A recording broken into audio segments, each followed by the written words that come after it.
Have you ever wondered where business ideas come from? You are not alone. Millions of people have no idea what the answer to this question is. Maybe no one has even bothered to think about this. In today's episode of SME Roundtable, I'm going to share with you a personal story to help you understand one of the situations that create business opportunities. Without further ado, let's get started.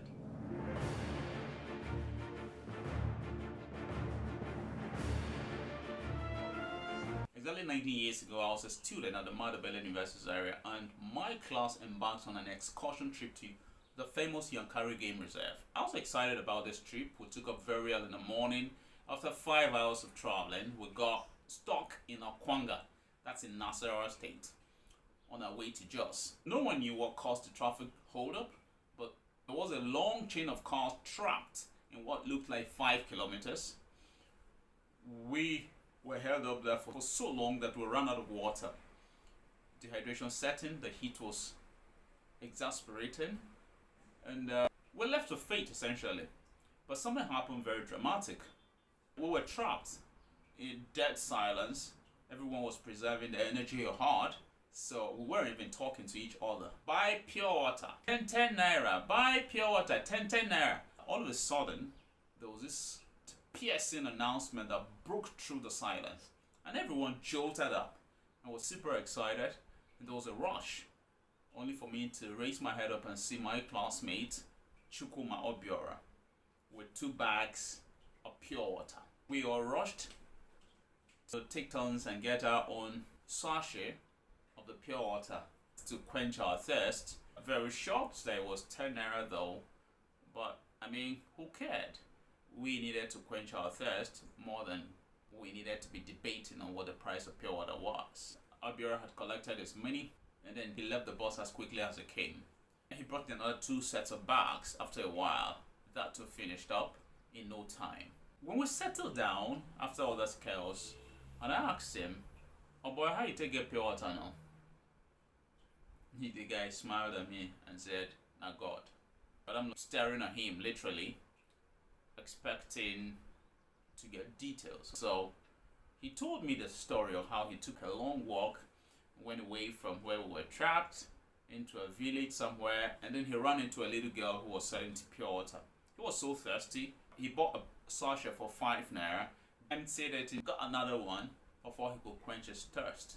As soon as he was satisfied, it just occurred to him that back in the bus everyone was thirsty. So what if I take these 2 bags of pure water back to the bus? Will I not be able to help my classmates quench their thirst? Of course I will, he assured himself, and then bought the 2 bags of pure water, paid 200 bucks and left. Back at the bus, he sold it to every one of us at 10 naira, and I interrupted him. "Excuse me, Chukuma, so you sold pure water to your classmates for 10 naira, something you had bought for 5 naira? "Of course, yes I did. That's called business," he answered me back. And I thought to myself, yes, that's true, it's business. Next thing is, I'm still thinking about this. I can't bring myself to comprehending what Obina has just done. When I'm sharing this story with you, it changed my life completely. So I tell you this story for 3 reasons. 1, business ideas come from our situations of adversity. We were trapped by the roadside in a situation of hopelessness. We became thirsty, we were tired, we were exhausted. Now, that situation left us complaining and whining. But one person out of that crowd turned that adversity into an opportunity to make money. So Chukuma went ahead and provided a solution to the problem that all of us were faced.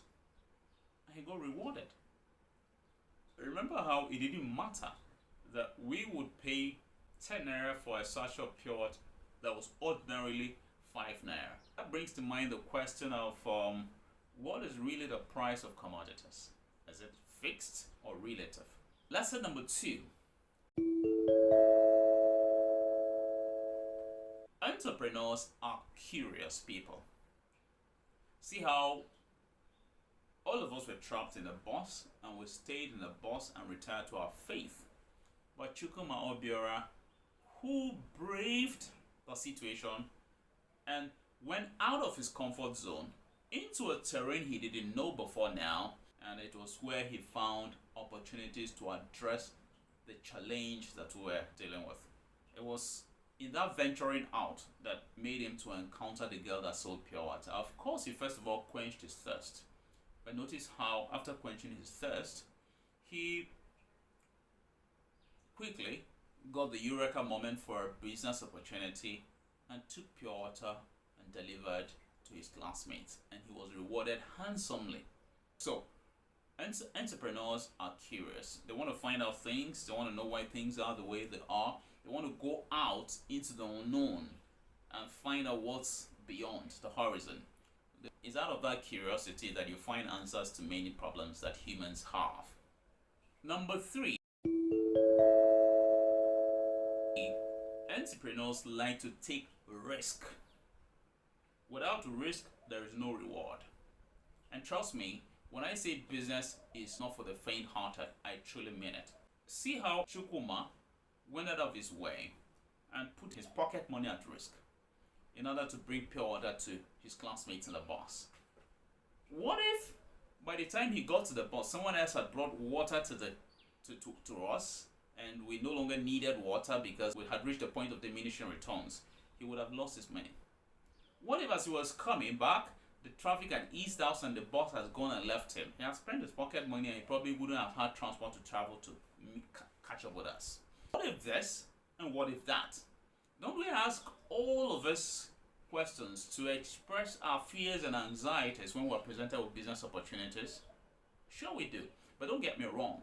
These are very good critical analysis whenever you find business opportunities. However, it's important to note that when you overanalyze and you get to a point of paralysis and inaction, so you just let opportunities pass you by.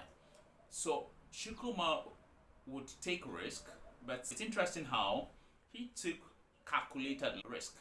He spent 400 naira to buy pure water and sell to us. But notice how the highest exposure level he had at any given point in time was 200 naira, because he broke his risk into two.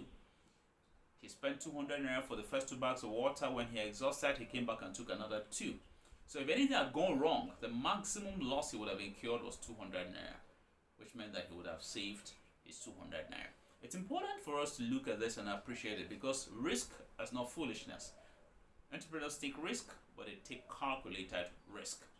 And so because he was able to take calculated risk, he's able to get 100% return on investment in 1 hour. So his 400 naira gave him 800 naira. The boy was super rich at the time, and we can only dream of that. My friend Chukwuma, by the way, has gone on to become a very successful businessman, and pure water production is one of his many business holdings. With that, I wrap up today's episode of SME Roundtable, and I hope that you found something very insightful to help you. Thank you for tuning into the SME Roundtable. Remember to subscribe to help us bring more quality content to you. Check out the 2 videos by the side of the screen, and remember to leave a comment in the comment box about what resonates with you in this episode. If you have friends who will like this video, feel free to share with them. Best wishes to you, my friends, as you go about turning your adversities into business opportunities. See you in the next video.